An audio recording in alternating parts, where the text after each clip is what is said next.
Muy buenas noches, mi nombre es Neider Alberto Villegas Arboleda.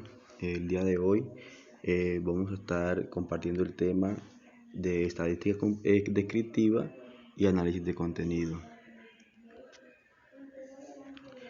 ¿Qué es la estadística descriptiva y cuáles son sus potenciales usos para el marketing? La estadística descriptiva es una rama o es una disciplina que se encarga de recoger, almacenar, ordenar, realizar tablas o gráficos y calcular parámetros básicos sobre el conjunto de datos, entre las cuales podemos encontrar la variable cualitativa y también con una variable cuantitativa. La estadística descriptiva es la rama de la estadística que formula recomendaciones de cómo resumir de forma clara y sencilla los datos de una investigación en cuadros, tablas, figuras o gráficos. Antes de realizar un análisis descriptivo, es primordial retomar el o los objetivos de la investigación, así como identificar las escalas de medición de las distintas variables que fueron registradas en el estudio. El objetivo de las tablas o cuadros es proporcionar información puntual de los resultados.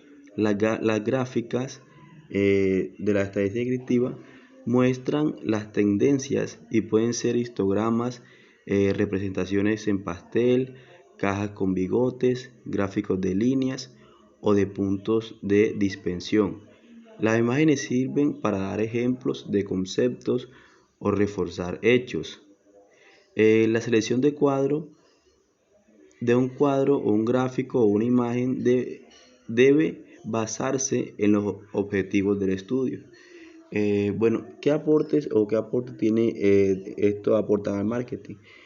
Básicamente el aporte que le hace al marketing es que le proporciona una información detallada y concisa de cómo está el mercado en donde dicha o X empresa quiere incursionar.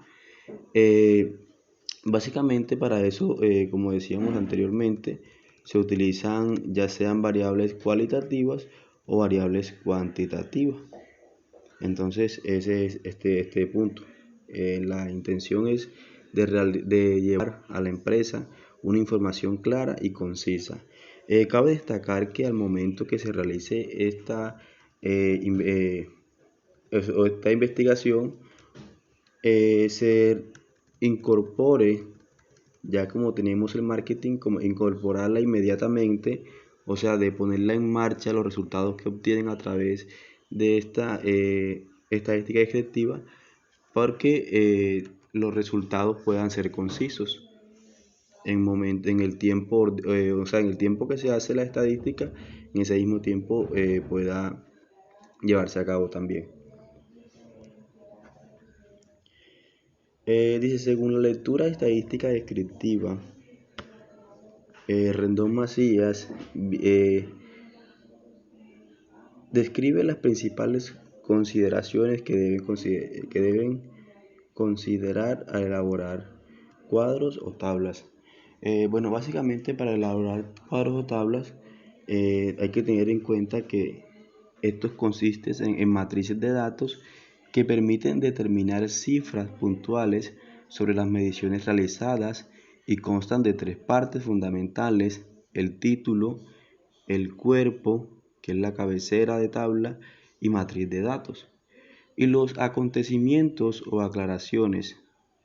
El título debe informar sobre el contenido del cuadro, las variables mostradas y el número sujetos a unidades de estudios.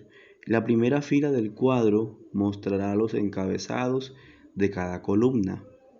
Estos deben informar sobre los valores estadísticos usados para resumir los datos de cada una de las variables: porcentajes, promedio, desviación estándar, etc. Para realizar las gráficas para una variable, hay que tener en cuenta cuando se desea señalar un resultado importante en la distribución de una sola variable, existen al menos dos opciones muy útiles. Si la variable es medida en una sola escala cuantitativa, es común usar los histogramas. Esta gráfica puede ser construida a partir de una variable con escala de medición discreta o continua. Las gráficas para una sola variable se caracterizan por la unión entre las barras, viendo que existe un cambio en las frecuencias al pasar un umbral, el cual es claramente definido en medidas de conteo. ¿Ok? Eh, para las gráficas, ¿cómo se deben o qué se debe tener en cuenta para elaborar gráficas para dos variables? Hay que tener en cuenta que con ellas se pretende comparar los resultados entre grupos. En un intento por hacer la comparación sencilla y clara, si las variables son cualitativas, se recomienda usar gráficas de barras en las cuales es aconsejable colocar las variables cualitativas en el eje de las X y la frecuencia de presentación en cada categoría en el eje de las Y, ya sea en su valor real o relativo, proporción o porcentaje. Es importante resaltar que se debe graficar los valores de frecuencia reales solo cuando los grupos de comparación tienen el mismo número de pacientes. De lo contrario, se deben representar en las proporciones o los porcentajes. Y lo que debemos de considerar para las figuras e imágenes, hay que tener en cuenta que estas consisten o pretenden mostrar los resultados específicos. Por eso se plasma una imagen. Entonces, en particular, son muy útiles cuando la descripción de un fenómeno con textos se hace compleja. Es preferible utilizar una imagen en este tipo de estadística descriptiva. Una imagen dice más que 1000 palabras. Esto es una frase muy utilizada, que cuando nosotros queremos, damos texto y mostramos texto y las personas leen y leen, pero en cambio cuando lo mostramos una imagen, el contacto visual hace que sea más entendible porque no tenemos que descifrar tanto la información. O cuando se desea generar una imagen que recuerde el lector, puede ser esquemas o fotografías. Lo importante en una publicación es buscar la más representativa del fenómeno que se desea mostrar.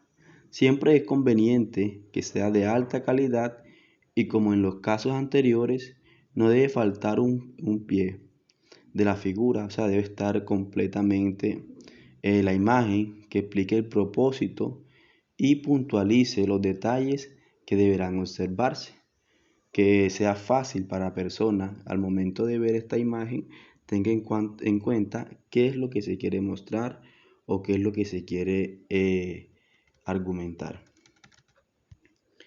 Y más adelante tenemos qué es el análisis de contenido.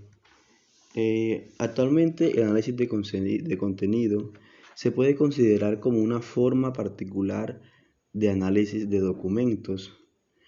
Con esta técnica no es el estilo del texto lo que se pretende analizar, sino las ideas expresadas con él, siendo el significado de las palabras, temas o frases lo que intenta cuantificarse.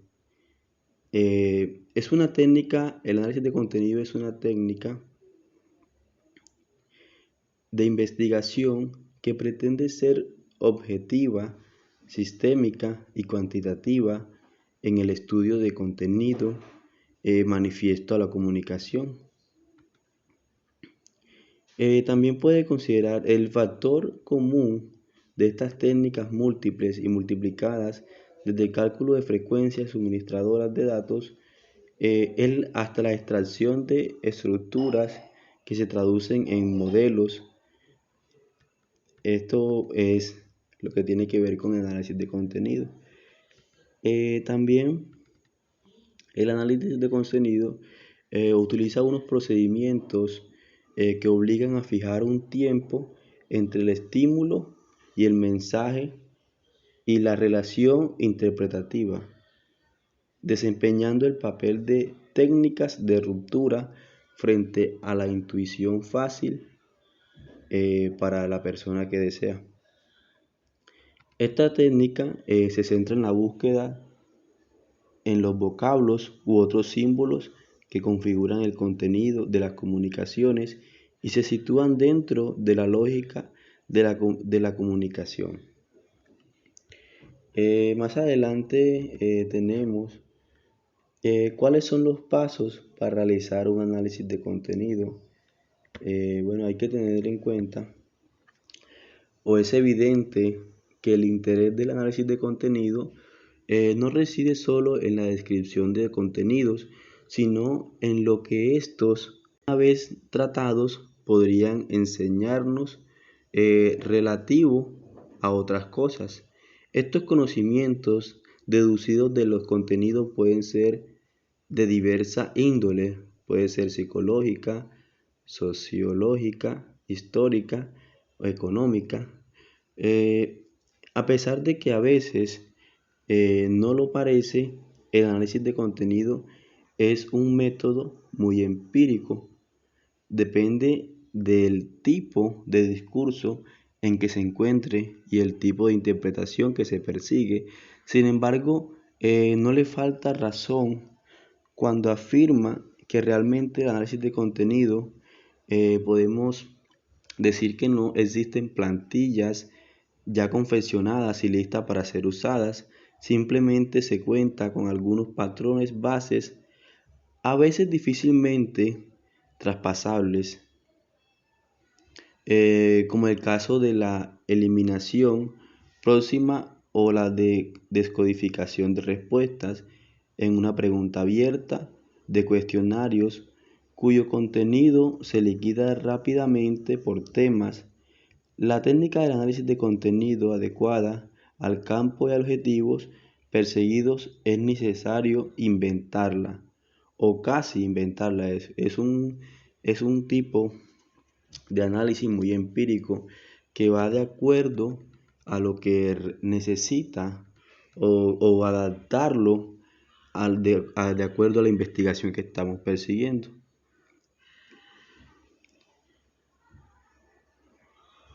Muchas gracias.